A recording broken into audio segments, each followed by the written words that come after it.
Hi, I'm Sindhuja. I'm a current sophomore at Geordie Valley High School, and I'm also the director of Flute for the Treble Clef project. I've been playing for about 6 years now, and this is just an introductory video on how to align your flute, where to place your fingers, and just some overall tips on how to get started. So when you first get your flute will have 3 parts to it. The first one will be your head joint. Your head joint is where you put your lips and mouth, and that's where you blow because the flute is a woodwind.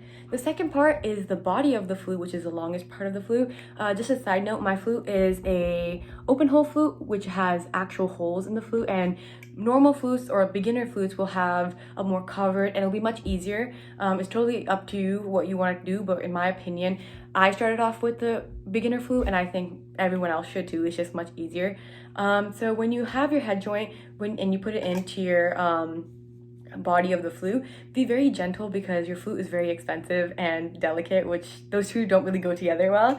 But yeah, so when you keep it together, you want the head joint, or like the area you blow into, to be aligned with the keys. You can see it's kind of a straight line. It's not that serious if it doesn't align properly. It doesn't need to be perfect.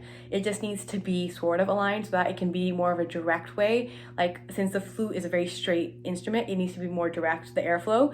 But if it's like twisted or it's not proper, you can tell because it won't feel the same and the sound won't come out as loud because of the way the airflow is going.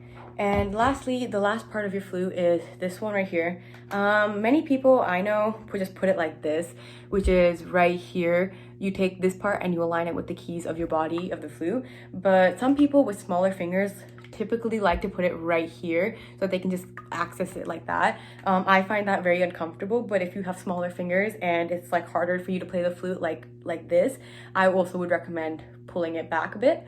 But yeah, so this is how your flute should normally look.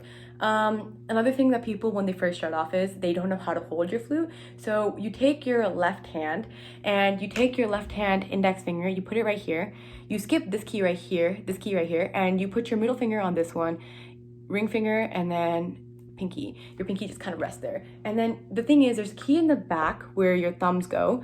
So like right here, index, middle, ring, pinky. And then your right hand is pretty easy and it's kind of just out there for you. Index, middle, ring, and pinky.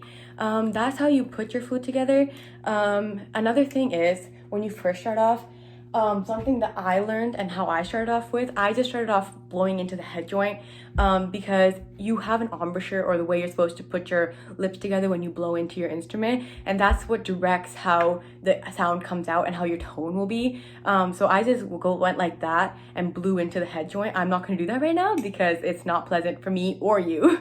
But yeah, so it's easy. You can also mess around with the sound like that, but it's just a fun way of making sure your embouchure is sturdy, because when you have your whole flute, it's a little bit longer, so it takes a lot more air and breath control to get your air through the whole flute. So practicing with just this and fixing your embouchure where it's messed up while you're with just this head joint, it's gonna be much faster for you to catch on.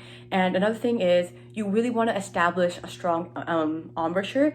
I know a lot of people, especially including me, when they first started playing, it was for very short periods of time, and then when they started playing for longer periods of time, like for half an hour, 40 minutes, your muscles in your mouth, that I know a lot of people don't think about it, they start burning, and you really feel it working out. And that's how you build your embouchure in the first place. So just practice like this and have a good stable understanding of where your mouth is supposed to go. You're not supposed to blow in like a t, it's supposed to be more like a tu, right? And that tu, like when you get that lip position, tu, that's how you get your flute in. I know it's very funny when you watch it, but tu, and you just, yeah, but I'm not gonna actually blow into it right now because that's gonna hurt everyone. But yeah, that's an introductory lesson on how you first start off with your flute in general. Thank you.